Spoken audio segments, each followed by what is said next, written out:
everyone. Welcome to Beyond Screens. We have our title cards to show. Okay. Welcome to Beyond Screens, the IndieCade Twitch show on Wednesdays, 12 p.m. Pacific time, 3 p.m. Eastern time. We are your hosts. I'm Deborah Everett Lane.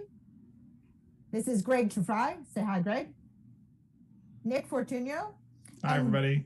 And we are Come Out and Play, and we are the hosts of this show, and our guest today is Matt Parker. So welcome, Matt. Hi, everybody. Thanks for having me. So Matt, why don't you tell us a little bit about yourself? Well, my name is Matt Parker. I am part of the full-time faculty at the NYU Game Center. I am an avid fan of Come Out and Play and have participated in many ways and many times in many different Come Out and Plays. Run a lot of games, sometimes with some of you, sometimes on my own, sometimes with other people.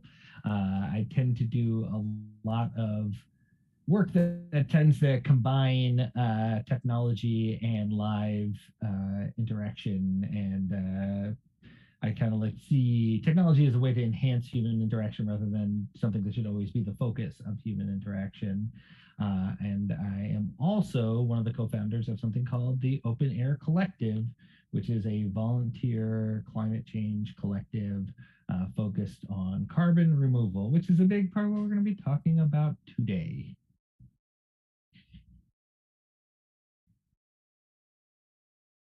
Yeah, so much sexier than playing games, especially on the IndieCade stream.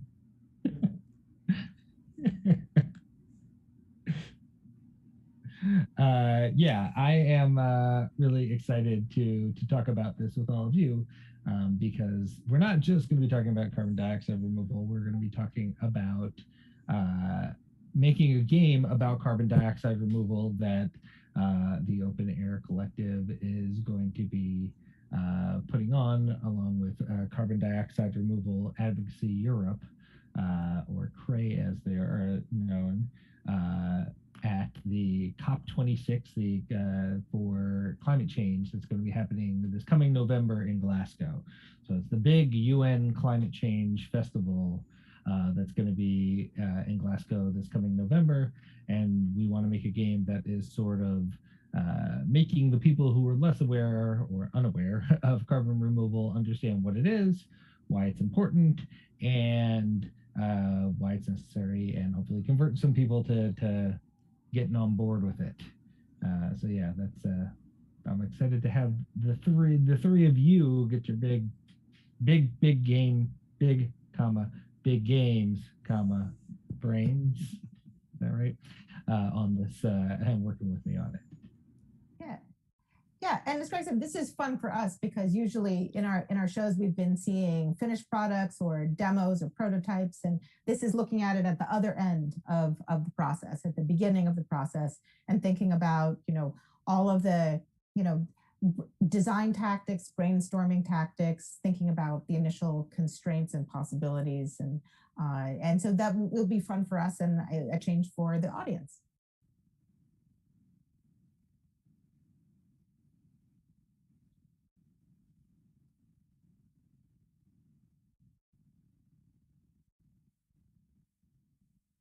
Sure, yeah, I would be happy to do that. So yeah, as I said before, I work a lot on things that are sort of like combining physical and digital. And so I can see here, you've got my website up. People should check it out while it's still up. It's still up right now. Yeah, check it out. Someone's just trying to hack me. So if you get there and it's like all ads for Viagra, that is not what my website is supposed to be. I think I've outsmarted them, but we'll see if they get through eventually. But currently it shows some of my work, including the project that you see right now, some of these projects. So Lumarca is a big volumetric display, which is basically a 3D display that is like true 3D, that you don't need like special glasses or VR set or anything like that. Like it's basically a reverse ray tracer. It's kind of mathematically complicated, but the upshot is I project light onto different strings, and the different strings are in different spaces throughout the 3D space, and then you can like make shapes and colors and animations and all false modesty aside, it's pretty cool. Um, Yeah. Yeah.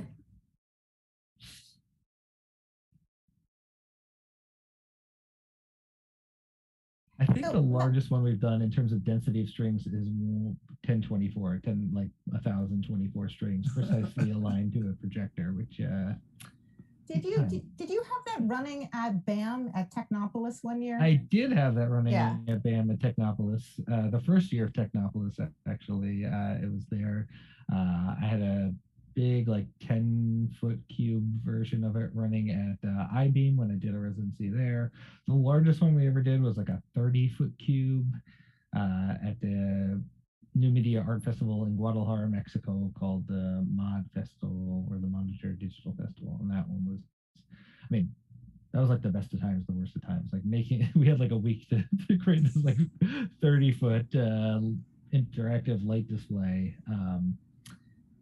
And some, I still don't really know how we did it, but we did it.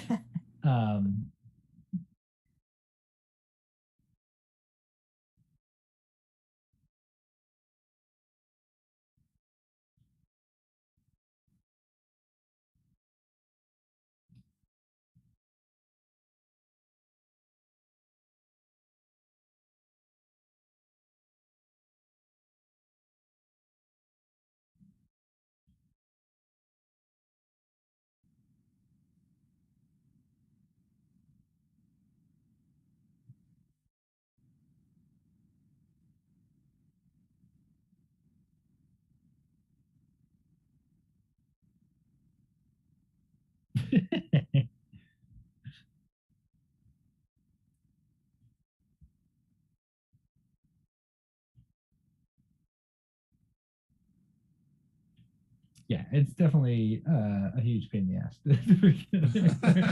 So I appreciate that you see the craftsmanship in it, because yeah, it is. Every time I work on a Lamarca, some point about between like 20 and 40% of the way through, I'm like, why am I doing this to myself? Like, I always end up hurting my back. I always end up like, it's like doing like, it's like if you designed yoga to be bad for you instead of good for you. That's the sort of, you're always like leaning and moving in all these ways. And then when I finish it, I'm like, oh, right, that's why I do it. Yeah, I feel like most projects have that point, you know, about 2/3 of the way through, where you run up, you think everything's going well, and you run up against some obstacle or some series of obstacles, and you're just like, why, you know? But you push through, through, and you get there. And it's almost always worth it in the end. Sometimes when it's not worth it in the end, those are the dark days. But when it's worth it, that feels pretty good. So yeah, I can see Recurse is also here in the stream. That was a very early camera game. It like predated the Kinect, and it was sort of an installation game initially, and was kind of a party come out and play style game. It was at Come Out and Play. I believe it won the Play This Next award at Come Out and Play in, I'm gonna say 2012. I don't remember what year it was. 2011, 2010, long time ago. Somewhere in that early ones times. And yeah, it was a very simple game where you basically, it's based on motion. If you stay still, you want to stay still in the parts that are red, because if you move in the red parts, you lose points. If you move in the parts that are green, you gain points. So you're trying to like keep part of your body still while shaking up another part of your body as vigorously as possible, which depending on where those things are, could be a challenge. And then eventually I had ported it to iPad. So there was an iPad version for several years, but I eventually stopped updating it because it wasn't worth keeping up the technology and the number of downloads that it was getting. But there was a certain hardcore audience of people who were very disappointed about that. But then maybe they can become the next generation of iPad camera game people. It turns out that was a huge audience. They're very vocal, but it's a tiny niche audience of people who are really into camera-based iPad games.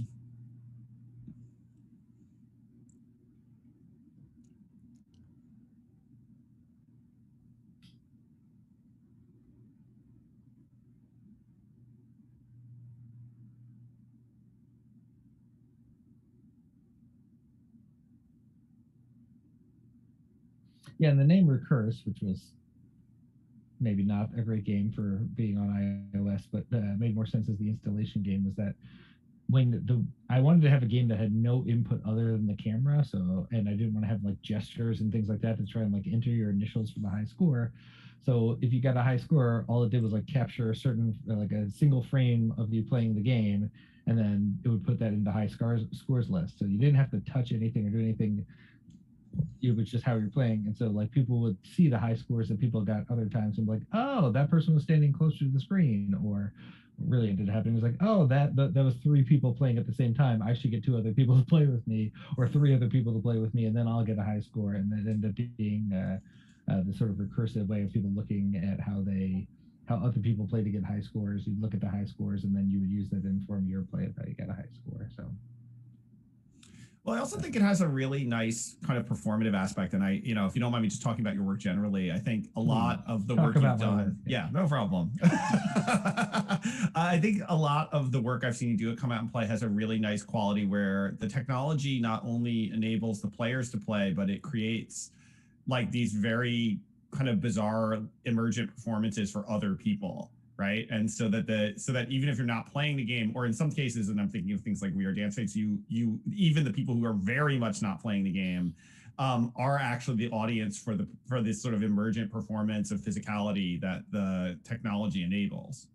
We Are Dance Face is probably the most extreme version possible of that, where it was like a collaborative VR game where like four people are wearing VR headsets. It's a game I made with Albert Huang, who's a frequent collaborator of mine, also a frequent collaborator of mine on the Marca. And basically there's like four people wearing headsets, and all you're doing in VR is you're seeing the most boring scene possible. And there's just like a ball that you're following around, but then you get four people in a row and their like heads are doing like a synchronized dance, but they don't get to see it because they're in VR. Yeah. This is the problem. We don't have the VR headset to make us, but like it was inspired by like you know, like military like parades where they do like the rifle flips and it goes like down the line. And whenever you see people playing VR games, generally like if you're watching them, they look like they're totally out of control of their bodies, and they do not look cool. Like they think they're super cool in VR because they're like seeing all the stuff and they're like moving around, but they're like looking like super weird in reality. So I Albert and I worked to make this game which flips that, where like they don't think they're cool at all because all they're doing is following this ball around, but the people watching them are getting them to watch them do this like synchronized dance to Belva DeVoe's Poison. That was the song. That's excellent. I chose excellent. for that. Yeah. I mean, that makes me think a little bit of also Improv Everywhere, their MP3 experiment, you know, but of course people are aware of what they're doing, you know, they're seeing what they're doing, but you know, it's like but again, it's like they are following, you know, these very specific instructions, and the instructions themselves are obscure. They're unknown to the audience, to the spectators, right?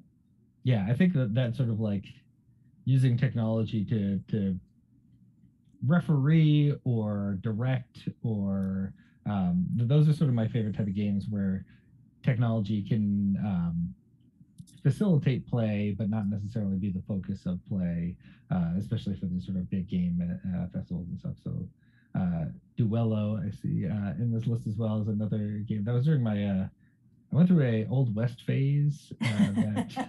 Don't we all?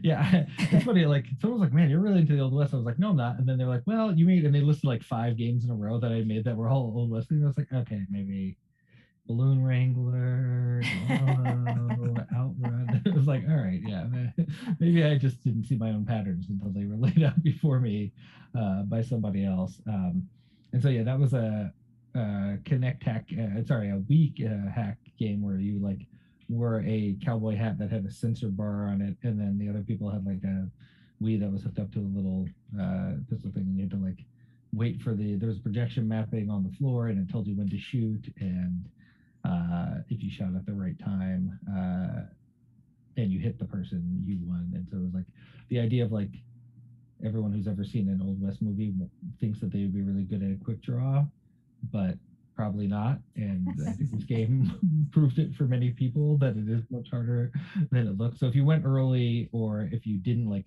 people like, what the heck? I pulled the trigger. I'm like, well, look where you're aiming. They're there. You're like, people don't realize how bad a shot they are until they actually have to have something judging it. So, and there was also like a dueling at paces, like gentleman's dueling, where if you won, the like projection pointed at you and said Burr, and if you lost, the projection pointed at you and said Hamilton. Pre Hamilton. I don't know if I inspired Lin-Manuel, but yeah, you're just ahead of your time. You know? Yeah.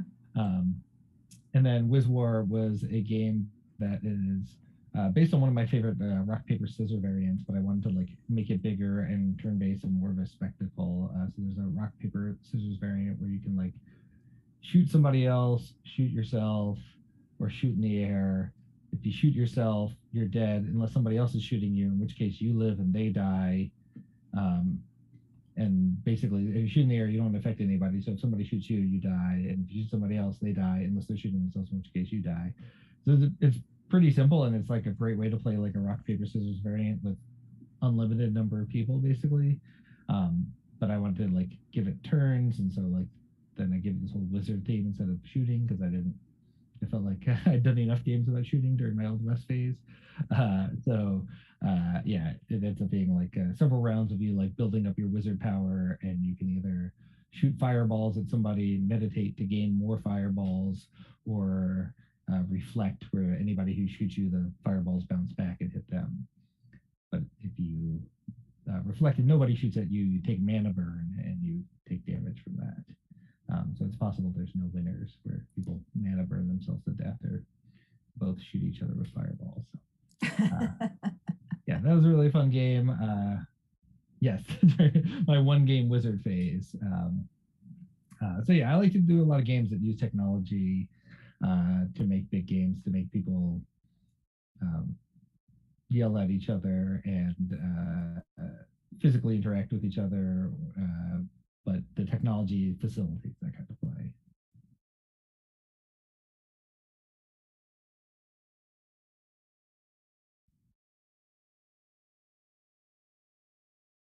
I am an associate professor of the arts, and I am the area head for programming.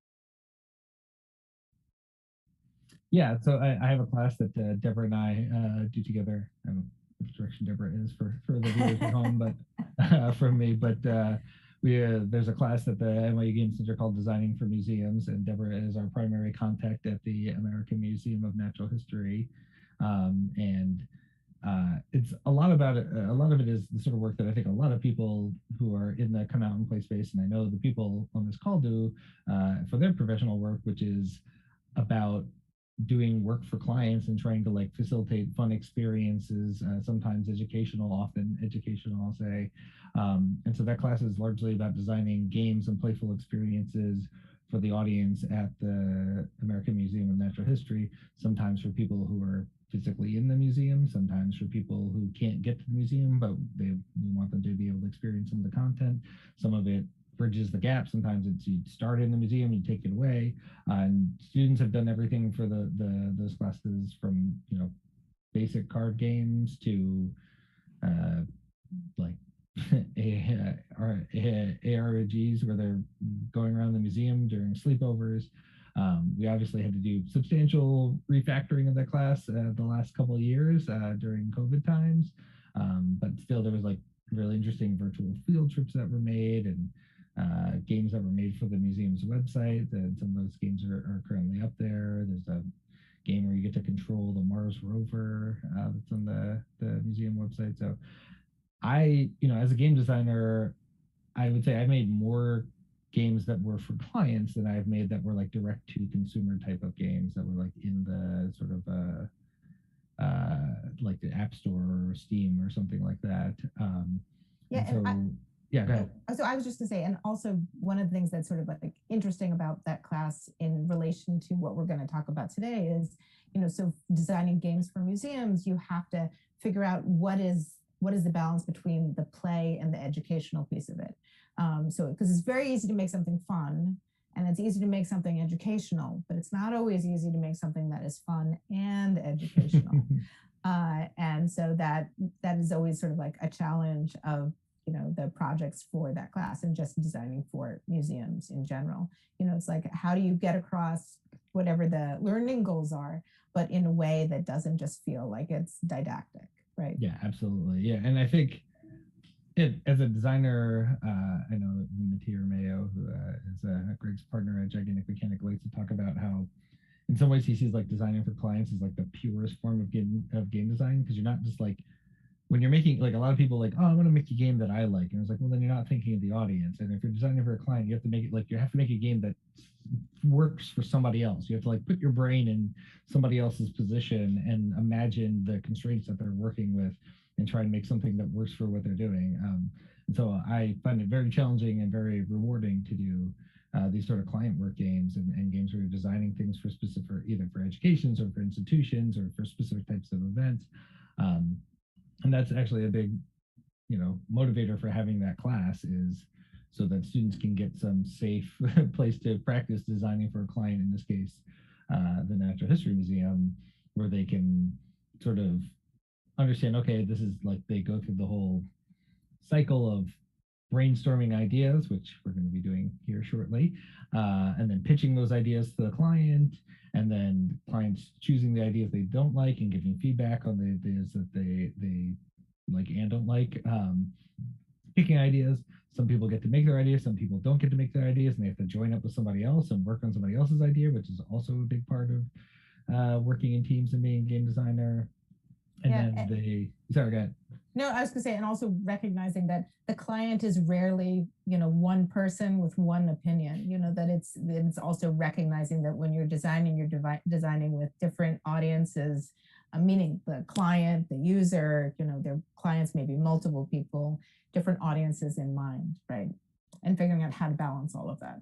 Yeah, and so I think our class is really great for a lot of students. A lot of students go into it thinking like, oh, I want to like do something that's going to be played by the whole audience at the museum, or I want to make something that's going to be run at the Natural History Museum. But afterwards, the feedback I get from a lot of students is they're like, oh, now I understand how to do client work, and that class was super useful for me for like, after graduation. And that was the part of the class I like wasn't excited about before taking the class, but after they graduate, they really see the value, and they end up doing that sort of work, and having that like trial run of doing it in a classroom setting is really valuable to them. Well, but I'm also sure it's also got to be the fact that you're often dealing with things like science or education where there are facts, and if you're going to make something that simulates the Mars rover, you've got to use the Mars rover, right? If you're talking about like facts of evolution, you can't like throw them out because it would be more fun if evolution were different, Greg and I actually made a game for the Museum of Natural History called Shark Evolution. Maybe not our most clever pun of a name, but yeah, the Mars rover game, for example, like you have to like send a bunch of set a bunch of instructions, and then there's like a 15-minute round trip when they send the signals to the Mars rover in real life. In the game, they don't make the player wait 15 minutes, but they have like a fake like progress bar that says like sending instructions, and it like goes 15 minutes, but it really takes like 15 seconds, but it like simulates the idea. So there's always that balance between like, okay, yeah, if you actually made a game where you had to wait 15 minutes to see what happened when you sent the instructions, you would lose the audience. But how do you like make them understand that there is this time delay, and you can't just like, you're not just remote controlling the Mars rover in real time. You're saying like, go forward, go left, or go 3 spaces, pick up something, turn around, and then see where you are. And like, oh no, one of the instructions were wrong and I hit a rock. You have to like plan it out in advance because there is delay. So yeah, I think that class is very excited. I really enjoyed that class, and I think it's really great for our students. Yeah, I wonder if, and maybe Greg, maybe you can slide down. If Matt, you tell us a little bit about, the new project that you're working on, OpenAir. Yeah, so I've been actually working on OpenAir for about 3 years now, but So it is not only so new it's project. but publicly it's more new. Yeah. It really only started. There was a lot of ramp up. There was a lot of doing research. The backdrop for it is that sometime in mid-November 2016, I was not in a good place due to events that had occurred earlier in November 2016, and I don't know what you're referring to. yeah, and my wife was pregnant with our son, who is now 4.5 years old, and I specifically was freaking out about climate change. I'd been freaking about climate change since pretty much when I was my 8th birthday. We went to Jungle World at the Bronx Zoo, and at the end of Jungle World, you guys probably haven't seen it, but for our audience who may not have been to the Bronx Zoo, there's like this plaque where they show like how quickly the rainforest is being destroyed and then like how bad that is for the world. There's like 3 like really troubling environmental plaques at the end of that. And now they're broken, and the ones that still work, like they didn't put enough digits to show how badly we've done with those things. They're like all maxed out at 9999999. It's bad. So yeah, most of my life I've been thinking about environmental issues and climate change in particular. And sometime mid-November 2016, I decided that I couldn't wait for the government or anyone else to take part of this. My son was on his way, and really I kept having this like panic-inducing image of the future in my mind where it was like 20 years from now, we're living in like Mad Max times. And I'm telling my son about the before times back when we had things like air conditioning and water. And he's like, wow. And you didn't know that was all going away. I'm like, we kind of knew. And he's like, oh, wow. What'd you do to try to stop it? And I was like, well, teaching people like video games didn't feel like the most satisfying answer to that. So I started looking around for options to use my skills, professional network, time, effort, energy to fight climate change. And I didn't find anything that I thought was really satisfying. I found ways to donate money, ways which would make other people do stuff. I found like marches and a lot of what seemed like busy work and not actual impactful work. And so along with Chris Nidell and Ari Martyr, we started the OpenAir Collective to try and find a way to like empower people who are freaking out about climate change to have actionable things that they could do to have measurable, like real impact on climate change. And that was the basis of OpenAir. We did a ton of research for a long time trying to figure out what were the places where you could have an outsized impact on climate change if you were willing to put in the effort. And that's what OpenAir became. So we focused on carbon removal because we thought that carbon removal was something that people were not talking about and focusing on enough. It is not a silver bullet. It's not going to save us all. It's not like if we just remove carbon from the air, we'll be okay. We need to do like 25 different things to fight back climate change, but carbon removal is one of them. And we felt like it was less focused on than other aspects of climate change. So we decided to really harness the power of individuals to work on it. We had a lot of success so far. We've created the world's first open source hardware direct air carbon capture machine, which is not the Violet. Violet is actually coming soon. We're close to that one. We have a Cyan, which was created by one of our members, Dahl Winters, which is certified by the Open Source Hardware Association as an open source hardware project. And we have a sorbent tester for testing different chemicals, how well they capture CO2. To clarify carbon removal, for the audience at home that might not know what carbon removal is, it is taking carbon out of our air, CO2, carbon dioxide, removing it from the ambient air and storing it away in permanent or close to permanent, we say 100 years plus fashion. So it's not like reusing that CO2 to do other things. It's not releasing it back into the atmosphere. It's not making jet fuel out of it, although that's better than making jet fuel out of new oil that you're pulling out of the ground. It is specifically focused on, it's not like capturing CO2 from like coal plants or gas plants or things like that. It's capturing CO2 from the ambient air. You can think about it like dehumidifiers, but instead of removing moisture from the air, they're removing CO2. And what do they put it in? What does it get captured into? Great question. So there's a few sources for them. But the end goal, the real, like, one of the things that we're actually working on in our advocacy is concrete. There are new forms of concrete where you can inject CO2 and then it'd be sequestered there in a mineralized form for long-term storage. But really, what people are starting to work on now, and we need more of, is kind of reverse oil platforms where you take CO2 out of the air and you pump it under the ground into basalt formations that are under the ground. And then within a year or two, it will mineralize and stay there unless somebody digs it up and uses it again. But this is a technology that we're going to be moving forward on, and it is going to become a bigger and bigger part of the climate change combat plan going forward. So we're working a lot on that. And really what we're trying to do is make these open source hardware decarbonizers, we call them, that will remove CO2 from the atmosphere. And the more people we get working on this, the better we think it'll get, the quicker it'll improve. So if you're interested in working that, check out openaircollective.cc. The link is in the chat.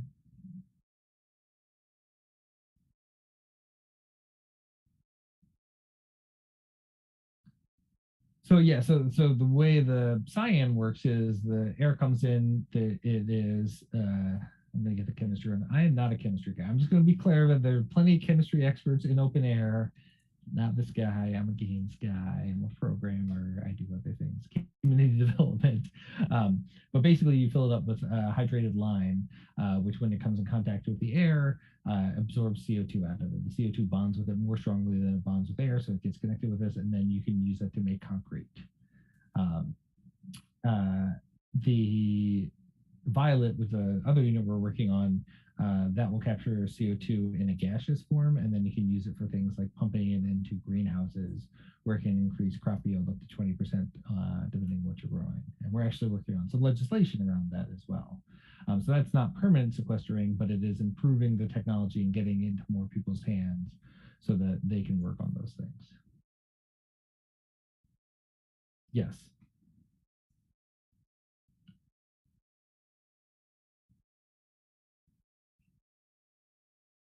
Yeah, absolutely. So there are like large, like basically like energy, right? There's like large centralized plants that are producing energy.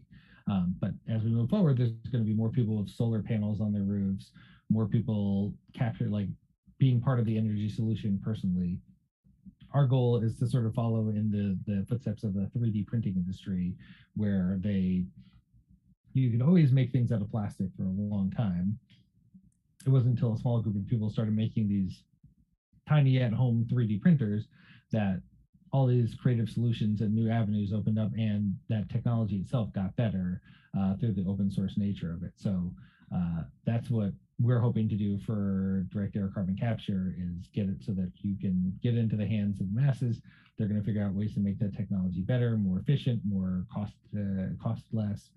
And then as they do those things, it'll advance the technology, hopefully at all scales, because it's technology that is absolutely needed and exists and is real and is not a sci-fi. We have one of our members, Chris Chung, who's also a game designer, was a naval officer on a submarine, and he was like, yeah, we've been removing CO2 from the air on submarines for over 100 years because that's how we have people live in tiny tubes under the water and not suffocate if you have to take the CO2 out of it.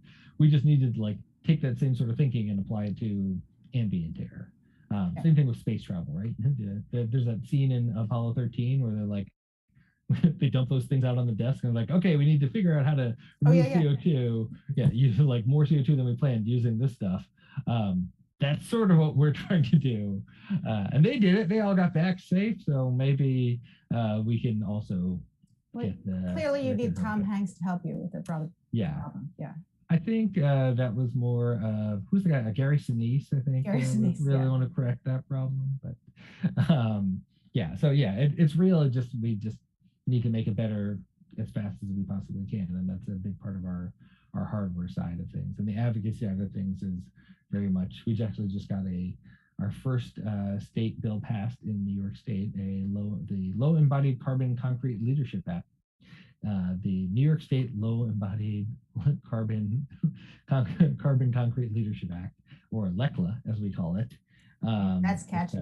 Yeah, LECLA is much more catchy than the shorter version, than the longer version of it. But yeah, we are very proud of that, and we're working on getting other LECLA bills passed in other states.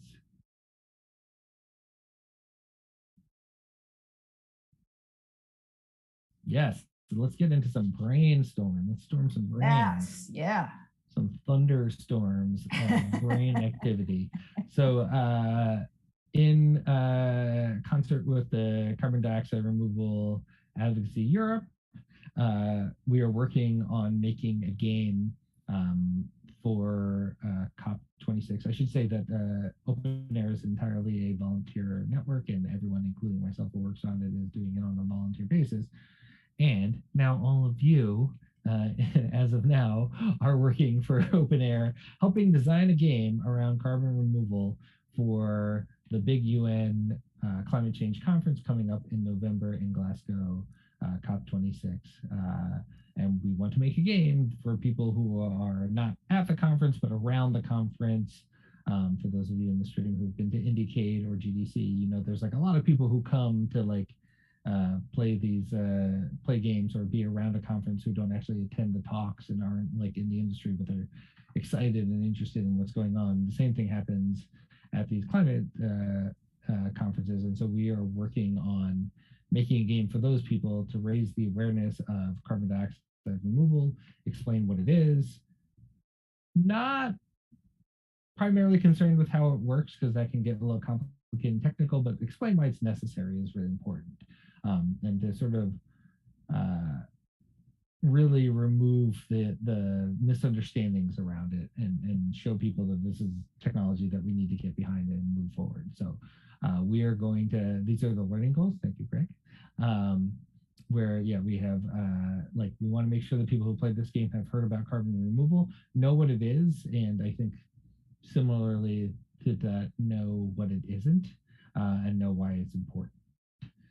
So we are going to be using this Figma board, and we're going to go through a brainstorming exercise where we're going to talk about the different aspects of carbon removal and how we can make a game for this for the setting we're working with. So just to sort of set the stage a little bit here, we are going to, our goal is to produce as many ideas as possible.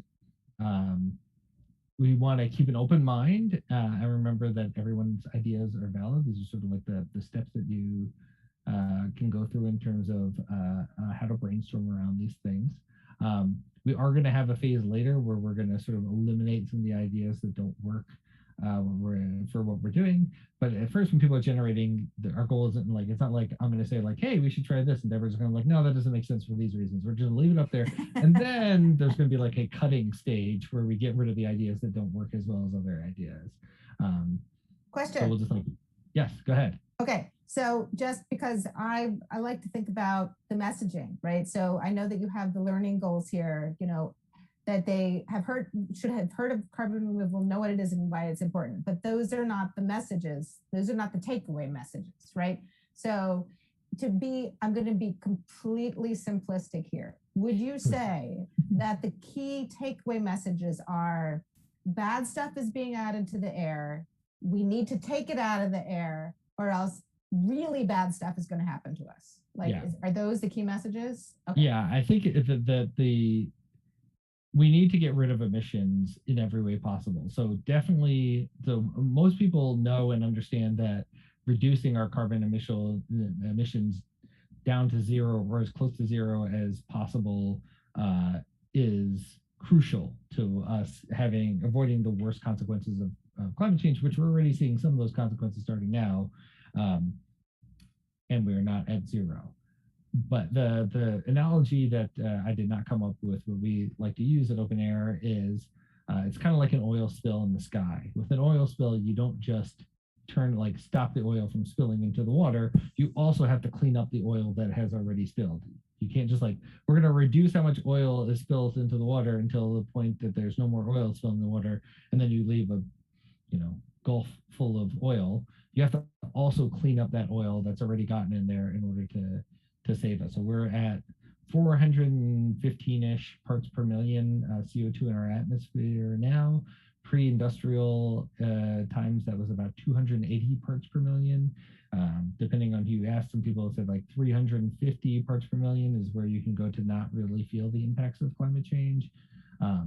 There's some people talk about a climate, like a carbon budget, we can't go above 450. And if we do that, then outlook not so good for human civilization. There's people who say that we're almost definitely going to exceed that 450 parts per million, but if we exceed it for a little while and then come back down through carbon removal efforts, then maybe we'll be okay. So we definitely need to get rid of all the emissions that we are producing now, but we also need to remove some of the emissions that we've produced in the past. We need to clean up our mess.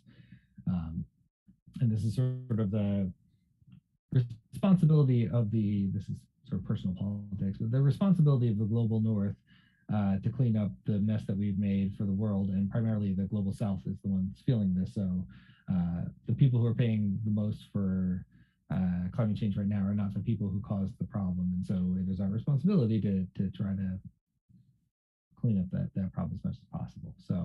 So can I ask one follow-up question on the learning goals? Because I think I think that there's something in what you're saying that I want to just know if it's critical, is that you're sort of explaining what carbon removal is, but you're also kind of pointing out that it's necessary in addition to these other things, which seems to me like the argument from a persuasive perspective seems to me that yes, all the things you think you have to do, but you also have to do this. Yes. Right. So would you see a learning goal of the game to basically be recognizing that carbon removal is also critical? Yes, absolutely. I would say that. But it's not critical, right? Would you say would you say removal is more critical at this point? More critical than reduction of emissions? Yeah. I would say that they are both. They're both. Okay. Yeah. That if you just do one of them, it's not enough. Okay. So if you I would not advocate for pouring all our resources into carbon removal. I think that is not a realistic or effective way of fighting climate change. But we also can't just pour resources into reducing emissions because we've already, frankly, we've released too much. So if we just reduce them, we're not going to get any of the stuff that we removed out of the air already. And all you have to do is look at any news organization that is a reputable one, and you'll see 5 climate change catastrophes that have occurred in the past week, and know that we're not in a good place already, and we're not anywhere close to stopping emitting. In fact, we're still emitting more every year than we had the previous year, with the exception of a slight reduction during COVID times, which is not nearly enough to save us. Yeah. So it seems just to start thinking, there's a couple of systemic elements that you could kind of pull out of that seem like a center to me when I start brainstorming this, which is that there is some condition in the experience that's getting worse. It's getting worse both because there's something that's making the actual condition worse, but there's also an effect of the condition being present that just gets worse over time. And that if you built something where you gave players a few different actions that they could do, where they could kind of stop the increase, they might do that first and not quite realize that the bad effects are just coming from the present condition, that even stopping the increase doesn't stop it. And then they have to kind of learn that they have to remove too. And I wonder, this is very camp game design, right? You play the game and you play it wrong on purpose. And then you sort of figure out what did we have to do? I think that would be the kind of dynamic I'd be trying to think about, right? It's I need a source where it's coming in from that I could do something about. I would need a body that was growing that was having an effect itself. and then I would need a way to remove that was probably like disincented at the start of the experience, but then you could like then you realize you'd have to do it at a certain point. Yeah, if this was like a not a big game, but like a Euro style board game, it'd be something where you had to like invest resources early in a technology that did not pay off for you, but that you would need at the end. And it's like pretty painful to like invest in that early. But if you don't do that, then you're not going to hit your goals and you're not going to win the game, right? So the way I sort of think about it is like, it's like there's a car careening towards a cliff, and you start the game with like your foot, like the accelerator's pressed down to the ground, right? You've like got your foot on the gas as hard as possible. You're not gonna like, you can like pour all your resources into pulling your foot off of the gas, which you should definitely remove your foot from the gas, but you should also put some resources into slamming on the brake. And if you don't do both, like if you just get your foot all the way off the gas, you're gonna roll off the cliff. If you manage to get the right balance of like removing your foot whilst hitting the brake, then if you only hit the brake but you keep your foot all the way down on the gas, you're still going to go off that cliff. But if you can get the right balance of like removing your foot from the accelerator and pressing down on the brake, then you can stop short of falling off the cliff. Well, it also makes me, you know, I have this idea in my head now when you're saying this, is like because it's a game that doesn't have to directly represent CO2 and the atmosphere in its manifestation, right? It could just be like an experience you play, and then afterwards you're like, guess what? This is carbon removal. I could see a thing where like you just have this thing that's filling up, and you just play it until you resolve it, right? Like until you get below a certain mark on this effect, you're okay. And then at the end of the game, we're like, great. So this was the climate crisis you were just playing through, and you successfully got temperatures under what, I don't know what degrees Celsius you aim for, but like three degrees Celsius rise. Yeah, I don't know. Yeah, different. I've also been in this field, and I hear different numbers from so many people.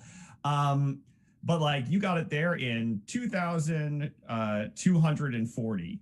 Yeah. All right, maybe there's something we could have done differently to make this happen, right? So that like, if you don't, the game doesn't have to have a failure state in it if you can kind of frame it like with time afterwards, right? And what's in my head, honestly, just to tell you, is that like, what if you just had like a field of objects like rubber balls, and you were just like dropping them into the field like in a steady pace, and it's just sort of like filling up with stuff, but that you were also at the same time like there was a referee who was like looking at the density of the objects and then doing something based on the density of the objects. And so you wouldn't necessarily realize at first that the referee is doing that because of the density of the objects. They're actually, you might think it's because the objects are increasing.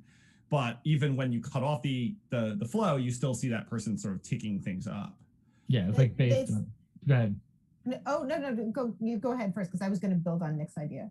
Yeah, no, I was just saying like, yeah, like it's like the number of things there produces certain effects, and it's not about the acceleration or the increase. It's about the like what threshold you're currently at. Yeah.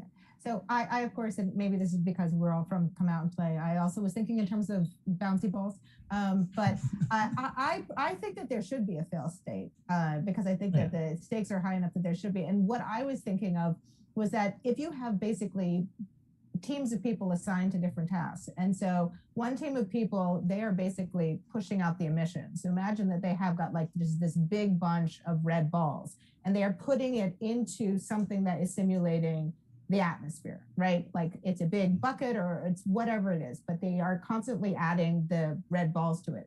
Meanwhile, you have another group of people, and their goal is to reduce emissions. So they are replacing the red balls with green balls, let's say. And maybe they get to do it at the rate of, 2 green balls for every red ball, or maybe they can take out 2 red balls for every green ball they put in, so that they're trying to reduce the ammunition that the emissions people have.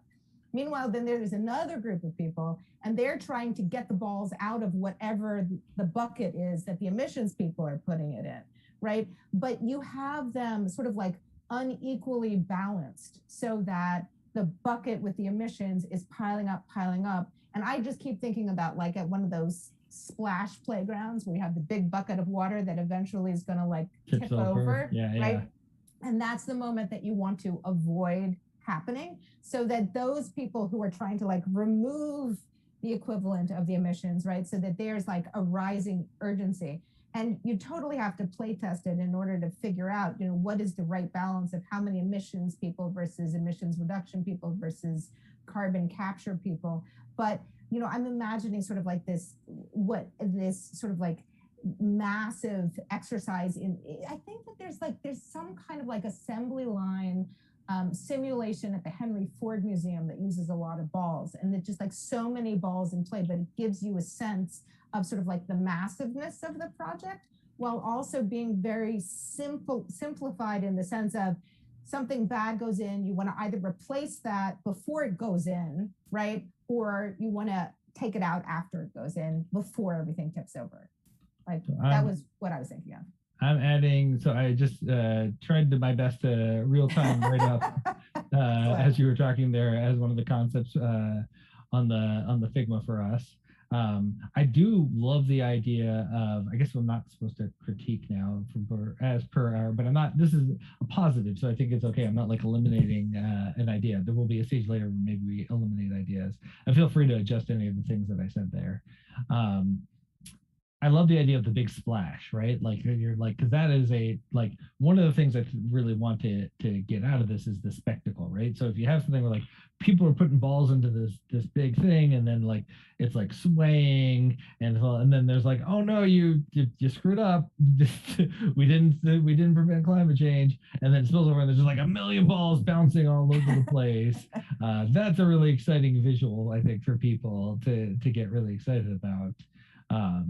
And push things forward. And so like in some ways, it's better if people fail, because then you get that big like, I was thinking people would be inclined to break the game so that they can make that effect. So there has to be an equally fun win scenario, like a win spectacle kind of thing. Yeah, I like that.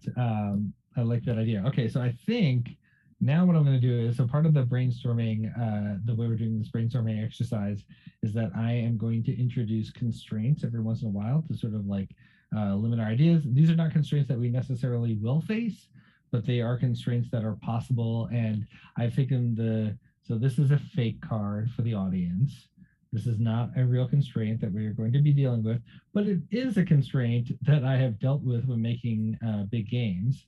And so I have come up with a series of cards that have things that have come up when I have made big games in the past that have ruined them or made them not as good as I would like. So I'm currently shuffling the cards right now and not looking at them. If people want, I can reveal what all the cards were at the end, but we're not going to be able to get through all of these right now. So I'm going to pick one of these cards at random, and then we're going to try and brainstorm around this constraint or issue to see if we can, if it inspires us to come up with anything new. So I'm going to add it here. I'm going to hold up the card, and then I'm going to add it to the Figma board. So the constraint is, I'm going to see at the same time you are, no game runner. Ooh, that's a tough one. Wow. Okay. That's rough. Okay, I'll add it to the list. That is a tough one. So we're in a situation where the game has to run by itself. You can't have a person explaining the instructions and barking out orders.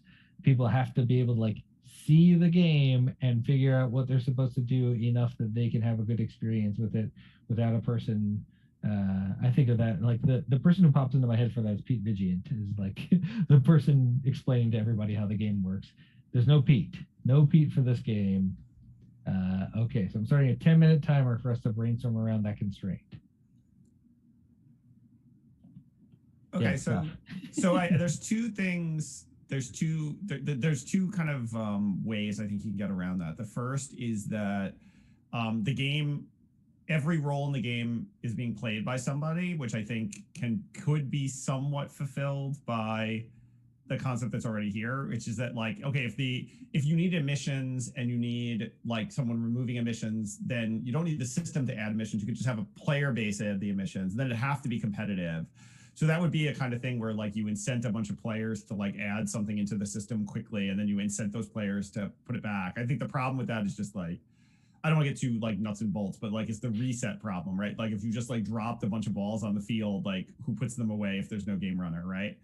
I think that I've also worked on, and this is like very much part of museum design, is like some kind of digital setup that naturally resets after a moment, right? So I could imagine, and it actually makes a lot of sense for a climate solution if you had like a digital, like some kind of digital thing that just started counting up like whenever you left it alone, and then you had to basically come back to it and start like kind of putting it down. That would be kind of interesting. I wonder what it would be like if it was like a just like a sculptural object that just had like a little digital interface on it that was just sort of counting up, and that you were like manipulating the digital object somehow. Like it's not a computer. It's like it's almost like a sculptural piece with some like LEDs on it, and you're just like pulling levers or like manipulating stuff. Or Nick, to build on that, if it were a light sculpture and it started off as like a very friendly color light, but it got angrier red over time, and you had to basically go and tap it or push it or do something to it in order to calm it, to get it back down to the stable state, that would send sort of like the visual cue of, green good, red bad, and it might draw people over. Light sculpture. If only we knew somebody who worked on light sculptures. I think I'm seeing like at least 1080. Well, that's a lot of yarn. Okay, yeah, I like the idea. Yeah, certainly like in some ways this was like the constraint for recurse, right? Like I put it up like in a lobby space and on the street on Waverly Place, and it had to like run itself. And like at one point I had it hooked up to Flickr because that's when I was doing this. That's how old Recurse was, because Flickr was a thing. And Flickr's gone now, right? It doesn't exist anymore. I don't even remember, but I would check the feed every once in a while, and there'd be like an image of like somebody just walking by, and then an image of them like looking at it like this, and then an image of them like gyrating. So I felt like it matched that thing. Like it maybe took a few times for people to figure out how to play and what to play while they were looking at it. But I do think like if you have no game runner, technology could be the game runner for you, right? And that's a lot of things. So like, whether like Deborah was talking about, whether that's a digital version of the game that we were talking about before, or whether this is something else where it's like more ephemeral and more like it'll just like get to a really bad state until people start working on it to try to make it better, could potentially work. Or it could just be something that resets on its own. A very low tech way to think about it also, if you also wanted to, you could use like a model people use at conferences for like icebreaker games, where you basically have cards, like business cards, it's style cards, that you are passing out, and they have different instructions. And it starts off that you walk into the room and you get a set of cards, and then they have these simple instructions for, it's like, so that if, for example, 5 people hand you the red card, it's then you're overdone, versus if somebody hands you the green card, again, just using red and green simplistically here, then you're safe, So I mean, there could be a way of doing it, socially also, right? By passing things to each other. Yeah, it'd be interesting if you had like a few different types of cards that you could get. And that, like, I like the idea of like treating a crowd of people itself as the atmosphere, right? And yeah, that like that's fun.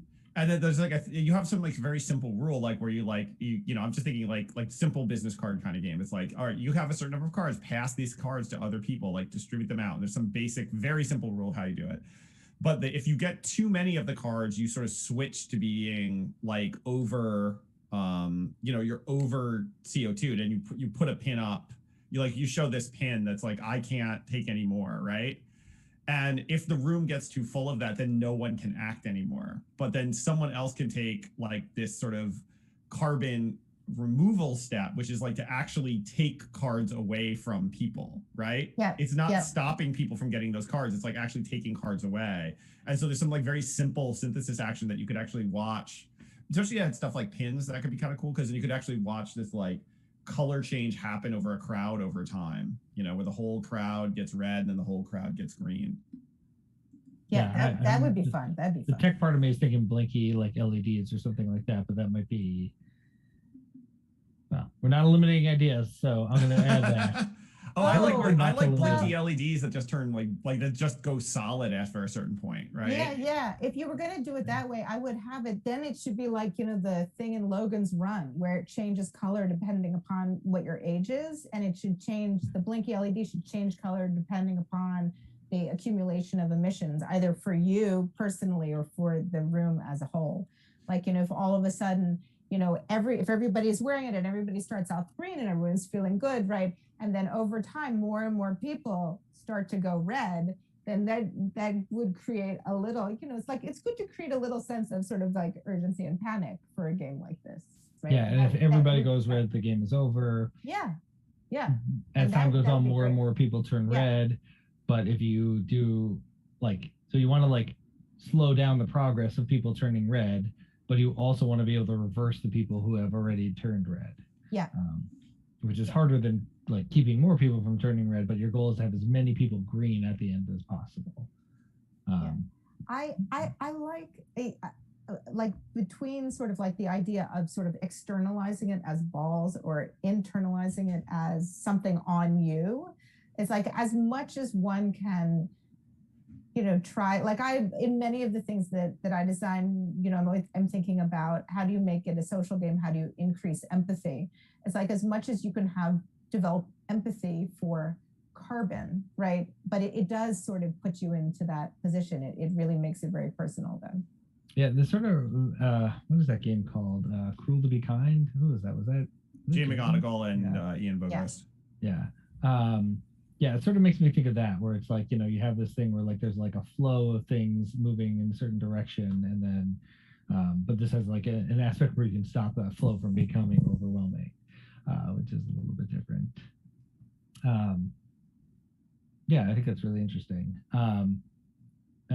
We got about 2 minutes left before we go to the elimination phase. Any other thoughts or concepts people want to for this constraint? Well, another way to do it would be just on this use the crowd thing would be to do it with a physical gesture, like maybe you hold your arm up or maybe you're waving your hand. If it's a shorter game, then you could have instead of it being blinkies, it could actually just be a bunch of people performing a certain way, right? And then it becomes this massive choreography.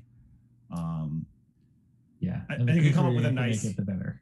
Yeah, you could make it a nice like the carbon removal step could be a nice the sequestering could be this very nice physical gesture, so that eventually everybody's doing a very pretty thing on the floor as you get towards the end. Yeah, there's a emitter stance, something like that too. Yeah, get people to do that less, like that. Yeah, Greg or Deborah, anyone feel free to edit the things that I'm putting onto the board. Yeah. I've misrepresented something, or you have a good idea. Feel free. No. I'm gonna add other things that just other references that we were saying. Great, thank you. Yes, just for recall. Yeah, I like the idea of this building into something that is hard to deny, because eventually you see 20 people doing the same dance, or doing the same this is the carbon removal thing. And if I there's somebody who, well, they're maybe not a game runner, but so with the gestures, you still need somebody to evaluate. Maybe they're not explaining the rules, but they still need, but that's okay, right? You don't need somebody you need to evaluate who's doing what. Maybe you have technology doing that somehow, which is evaluating. Well, I mean, so not to break your constraint, but to break your constraint. It's there's a big difference between having a game where somebody needs to be orchestrating it the entire time, as opposed to somebody who sets it in motion and finishes it, right? I mean, it's a very different thing.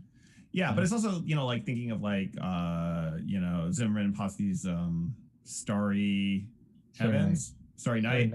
No, I never remember. I think you're right. Something like that. Yeah. Sorry.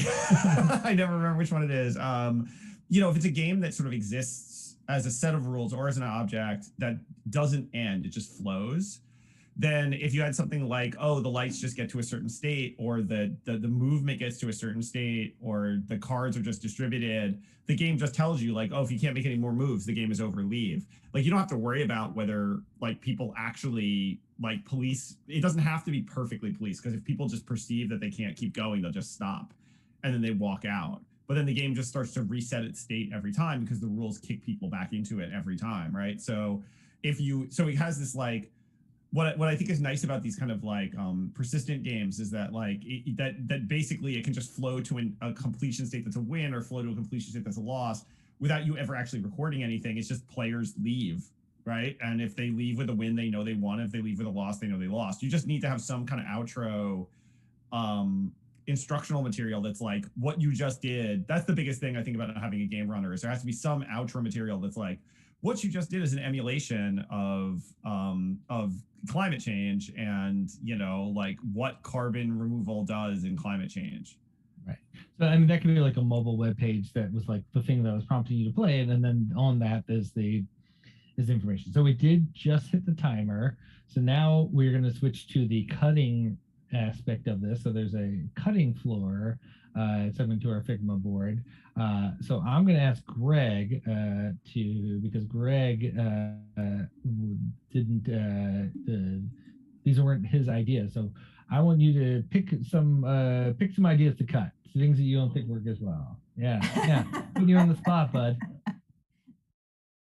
Timer's going. Yeah, it's ruthless.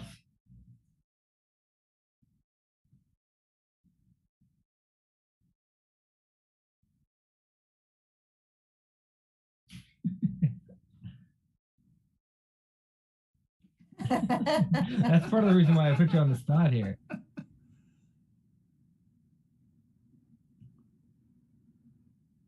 Yeah, it is very difficult in the game design context to cut things without having like at least done like some cursory playtesting of it to prove that it doesn't work. But yeah, what do you think? I mean, can we assume that we can have digital objects, or is that like an automatic no-go? So one of the things is that the budget for this game is about £10,000, which is about $15,000. So like if your idea would require like custom hardware or something that's going to be, and it's in November, or something that's going to be like in the App Store or Google Play, that seems unlikely to be something that can be done in that point in time. We do have like some pro bono working on this that are like, hey, who's a game developer, but I don't think it's I don't think I think with the people we have on this project and the budget that we have, I would feel comfortable like doing something that like runs on my laptop and gets projected on a wall, or maybe like a mobile web page that has some sort of simple back end that everything's talking to. But the idea of building like a custom app that's going to be approved by Apple and Google to a much lesser extent. Yeah. Yeah. For the very few of the audience who have not played WizWar, like a Jackbox style thing where there's like one central game and you have some very simple like inputs that you can put on your phone through a mobile web page that maybe moves from one thing to another, but not like you install an app on your phone and then that app is what allows you to play the game. And in general, I don't love those type of like making something you have to install on your phone for a festival game seems like not a great fit. But we could. Yes, I totally agree. But then I think we could probably safely say that a sculptural object is off the table, right? Yeah, okay. So let's move that to the cutting room floor. And we're just moving it from one column to another. I'm going to move a set of cards just because that means producing a lot of cards that may get walked away with. And I feel like there's probably another way to do it. But some of the other ideas in there I kind of like. So like that's why we're not deleting these things. We're just putting on the cutting room floor, but we could refer to like and pick out the things that we like later. So the timer just went off for our cutting room phase. So now we're going to do another round of brainstorming around one of our constraints. Again, these are all things that have ruined the game that I have worked on in the past. And we're going to go with this one. I don't know what it is. It is, oh, that's a good one. That is very tough. And I guess since it's Glasgow in November, it should probably possibly say snow instead of rain. Although I think snow is easier to deal with than rain when it comes to big games. So this is supposed to happen outdoors, this game? Yes. Okay. So it's like outside the conference for people who are like... in a designated space, like in a courtyard area? Or just on the city streets? So depending on what we come up with, depends on what that happens. So like we can attempt to get a permit for an outdoor space, for example, if it needs a permit. We can attempt to rent a indoor space if we come up with a space that is, although given COVID concerns, I'm not super optimistic about a lot of people randomly going indoors to play a game. We'll see where things are in November. But personally, I would prefer for it to be outside. But rain, maybe there needs to be a backup plan. A tent. Well, one of the things that was very cool. I like Cruel to Be Kind a lot. I think it's a really nicely designed game, and I think one of the things that's cool about it is that the way Cruel to Be Kind, if you don't know, is like an assassin game that you played. That where you would. But you would basically is a blob assassin. Like as you assassinated people, they would become part of your group. But the way you assassinated someone was by shouting a compliment at them.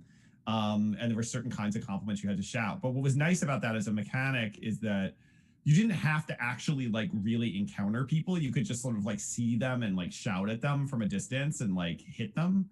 And I wonder if there's a way that you could have the game be distributed so that if it was played in the rain, I'm just trying to think through like what would a mechanic be if you could like point at people a certain way when they were on the street and that you would just know to update a state, right? Like you have some kind of state object that you're carrying around that's like, again, I'm thinking things like pins or badges. If it's a conference, maybe they already have a badge. You get like ribbons on the badge that you could unpin and pin. And then it's just sort of like if someone points at you a certain way, then you have to do something and that could put you in an extreme state. And then there are capture gestures that you can learn, but you have to learn them. And if you get not capture but removal, and then if you have a removal gesture, you can like point a different way, and then that would enable you to like actually pin them back up. So I'm like trying to think of like something that doesn't require people to stay in one place. You could just be roving through the conference the whole time. Yeah, I mean, I kind of like what you just described made me think of like this maybe is a little it gets to one of my other cards, which I'll reveal later, but like if you're not if the game's being played by people who are not at the conference, but it can be played on people who are attending the conference, so anyone with a badge, and then you have to like run up and try to pin something to their like lanyard, and maybe that will like you can add carbon to their lanyard or something like that, or you could try to remove carbon from their lanyard or something along those lines. I don't know if we'll get to this constraint later, but one of the constraints that I have in my deck of constraints here is cops. So, which has definitely been an issue for some big games I've participated in and run. So if you're running up to people and trying to pin things to them, I like it, but that could run afoul of that constraint. Yeah, and some people might not be comfortable with that also. Yeah, thus cops. So what? So here's an idea: like turn the bug into a feature, right? Okay, if it's raining.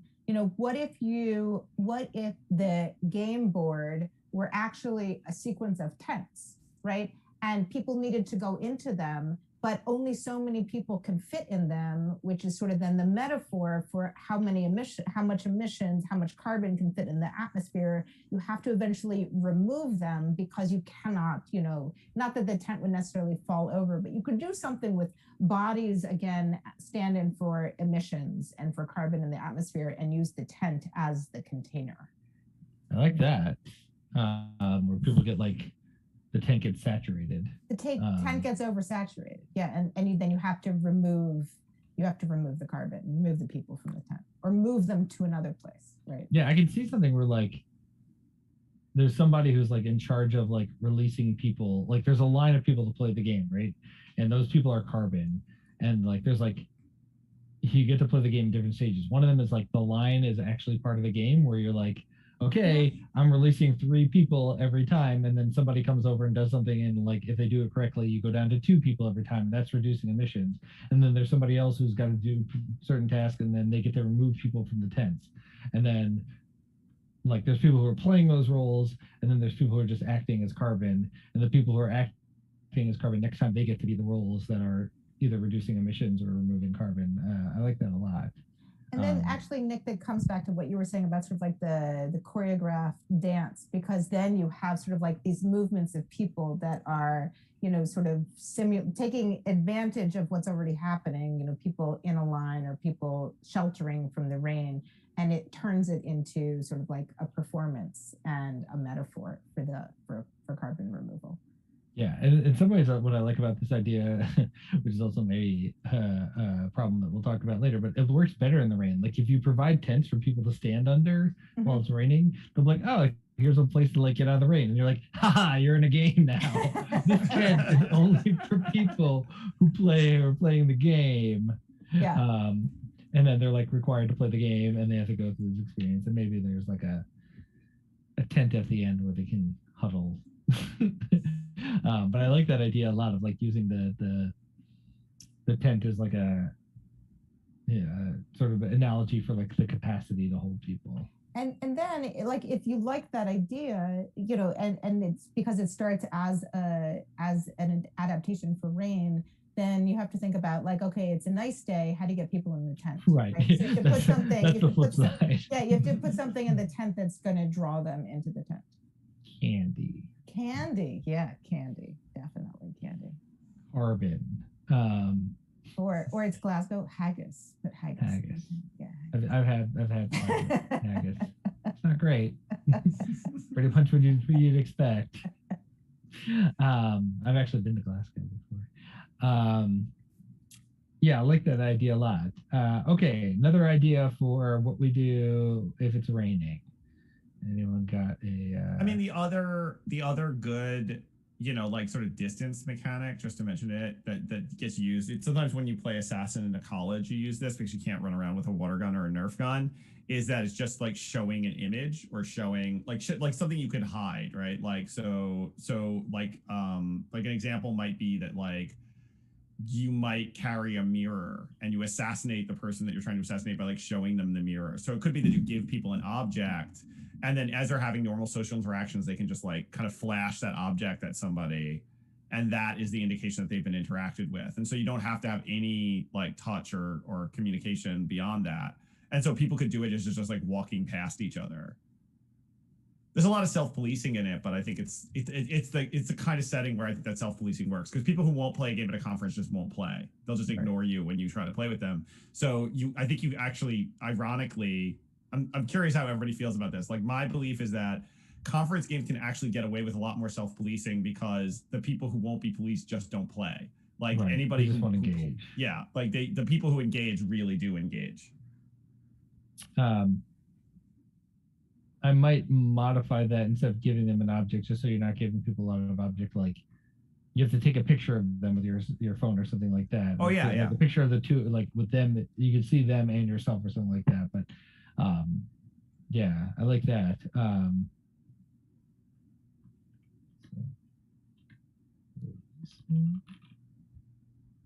I'm also a terrible speller. I'm just gonna throw that out there, especially when I'm like trying to take notes and stuff. So anyone who's watching at home, I have other strengths. Okay, I'm good at other things. I've gotten too used to autocorrect and code completion to worry about words being spelled correctly. Okay.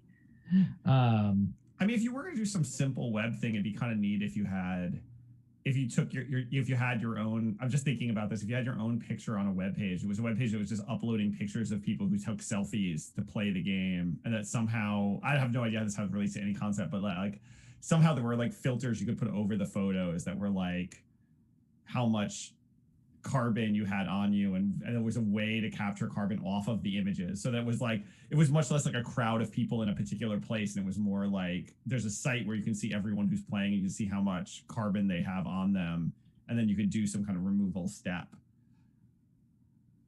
Yeah. That's cool. It'd be sort of like you're adding layers of filter onto your photograph, and then you could remove the layers of filter in a different way, like through a different mechanic.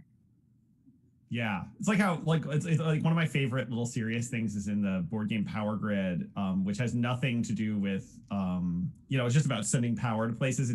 There's no mechanics around climate change. It's just they just make you feel bad with the theming. Yeah, you're right. All the coal plants look gray, and all the solar things have like blue skies with gray lawns. Yeah. And so I wonder if you don't even have to, if you had like simple filtering like that, you wouldn't even have to explain what the game is about. If everybody looks gray and covered in soot, you're gonna like try to get rid of that. So Matt, I just want to be mindful of the time. So we've got about 10 minutes left. If you want to throw out one more disrupt card. Yeah, let's do one more. Yeah. Hold on, let me pull up my deck here and shuffle. And then maybe as we're closing out, I'll show all the ones we didn't do. I'm not going to look at these. And I'll pick one more disrupt card.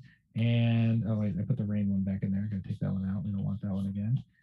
And it is... Oh, it's cops, which I mentioned before, so I'll do a different one. I knew it. I knew that was going to happen. Yeah. There's like a 1 in 5 chance, so of course it happened. That is short play cycle. So short play cycle means for the player, or means the whole game can only run for a short play cycle? It means like you have to like let's say there's like at most the game can last like 3 minutes, let's say, but you can run it over and over again. You can't like... But the game has to be like quick in, quick out. You don't have like people who are going to be willing to dedicate 10 minutes to your game, 20 minutes, a half hour. You have to be like getting people in and out. So that makes me think that, a little bit, it makes me think back to the ball idea that we had. But if you mix that up with Greg, your game, the short order cook game, right, where so that you had a very limited time in which you had to were given too much to do, right, and then you basically see how much you can exactly do in that amount of time, and everybody has to work together and has a little bit imperfect information, so that it's not just an easy thing to do, but that it certainly would demonstrate the sense of urgency, like if you had to do it quickly. Yeah, what I think is like one of the things that comes to mind to me when I think about like a short play constraint is that I think part of the mistake is that people think that if you just can cut emissions enough, you can somehow stop everything from getting worse, which misses 2 points. One, it's already bad, and two, you're never going to stop it that much. Like it's never actually going to stop that much. Like you're never going to cut off all carbon emissions for real. You've got to do something else, because there's always going to be this the incentives to keep pushing it are too strong that you can just rely on that stopping. And that makes me feel like if you had some kind of system, and I don't know what this is exactly, but you have like fire hoses like spraying into the pool, right? And it's like you're just trying to stop the pool from filling up. But if you take all your time to just try to shut down the hoses, it's impossible, right? You just can't do it fast enough. But if some people take buckets and just start shoveling the water out, then you can actually get there, because but you won't think to do that because you see the hoses, right? And I think that's a super interesting, I don't want to cord to this, but I think it's a super interesting lesson about carbon removal, is that like, if you make the hoses that are increasing the carbon really obvious, everyone will just go for them because there's such an obvious target. They won't think that they could just get stuff out, which is maybe an interesting lesson about carbon removal. It's like maybe we're not paying attention to carbon removal because the emitters are so prominent and obvious and evil that we're like, oh, that's the target. But actually you could deal with the pool too. And that could be like balls entering a system, or it could be like any object that you could easily distribute very quickly. So that makes me think of two things. It makes me think a little bit also of whack-a-mole and how it gets faster, right? That there should be something that is ramping it up, like Nick is saying, either that there's something you didn't notice at first that is also building, or it just gets faster and more. But you could also, like if it's a short play cycle and it doesn't have to be back to back, then you can to some extent use the lack of knowledge. Like if I'm playing the game and then everybody disperses and then new people wander in. So it's not only reset, but people don't know what happened before. Like it can be set up almost as if it's like, oh, this is a game for 5 people, but it's a lie. It's really a game for 10 people. And people realize that they have to start to pull in other people in order to win the game. It's like encouraging them to actually sort of like break the spoken rule of the game, which says like, oh, you can play this with 5 people, and you realize actually I can win more easily if more of us address the problem. I like that. It gets the collective action as well. Yeah.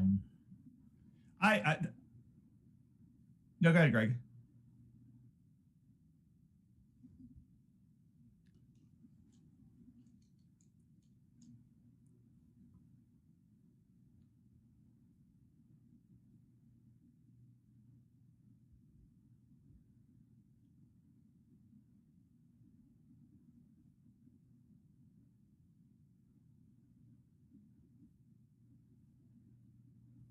I don't know if I know that one.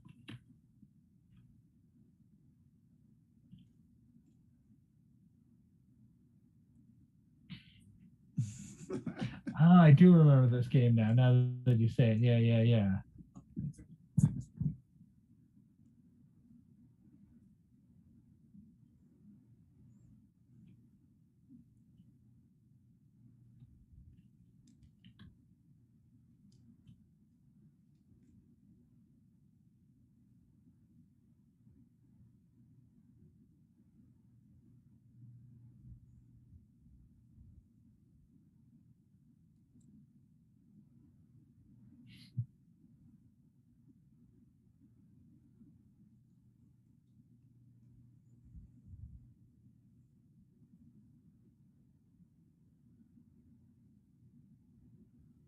Yeah, I like the idea of something that like there is like big things you can do, but they are slow and unwieldy versus like it's almost like this is a little bit of a nerdy programmer analogy, but there's a when people talk about doing compute shaders, like versus using your CPU, so nerdy. Your CPU is like plowing it. Like it's like, would you rather have 2 oxen or 4 oxen, or would you rather have 100 chickens? So like, if you need to plow a field, you want the oxen. If you'd rather like clean a bunch of like seeds off of that field, you'd rather have the chickens. And so like this is like the sort of climate change version of that. Do we want to have we need both, but like, do we want to have like, is this a solution that requires lots of people doing little things, or is this a solution that requires a few big things doing things? I also just to say it based on that like gather more people in thing that Deborah mentioned. I love the idea. This is like the silliest thing I can think of is that like it's just highly performative and silly where a couple people just like set up this thing that's going to be this is the world and we're the NPCs who are going to fill the world up with carbon. And then we just scream go and they just do it until the world ends. And then if the world ends, they're just like, hooray, we won. And if players come in to try to stop it, they can stop it, but they have to do that. Like they have to go in and try to stop it. Otherwise, they'll just cycle. The world will end. They'll reset it. They'll cycle. The world will end. They'll reset it. And there's this neat, like very absurdist idea that you have to be paying attention, right? Like if you're just not paying attention to it, the world's going to end. So if you like just wait and start at the beginning, you're going to be in better shape. And if you get more people, you're in better shape. And then yeah, if like you're doing all of these kind of removal steps we're talking about, you're in better shape. I don't know. I love Very that. Clowny though. Yeah. Clowny makes the spectacle, and spectacle is what we're looking for here. We're looking for exposure for lots of people. So I see that we're pretty much out of time. I want to show the constraints that we didn't get to. One of them is no network. I almost went with no technology, but no network is something I've experienced more, where you just like can't like reliably get a signal. No running. That has ruined many a game. This one, I'd like to pretend like I was getting cute with the way I wrote it, but I actually ran out of room in the reserved space. And this one is must be continuous. So sort of the opposite of the people can flow in and out. So yeah, thanks so much for brainstorming with me. Come out and play through. I really appreciate it, and I'm definitely gonna look through these ideas, and I definitely has gotten some things working in my mind, and we'll see what the final product ends up looking like. Excellent, excellent. And thanks so much for coming on the show, Matt. Thanks for having me.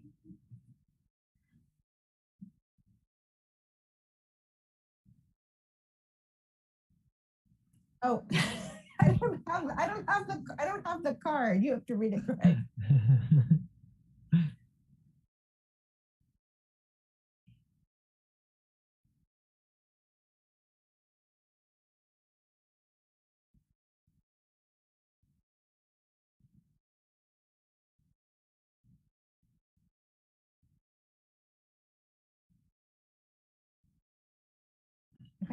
Okay. Bye, everyone. Thanks. Bye. Thank you. Bye. Bye, everybody.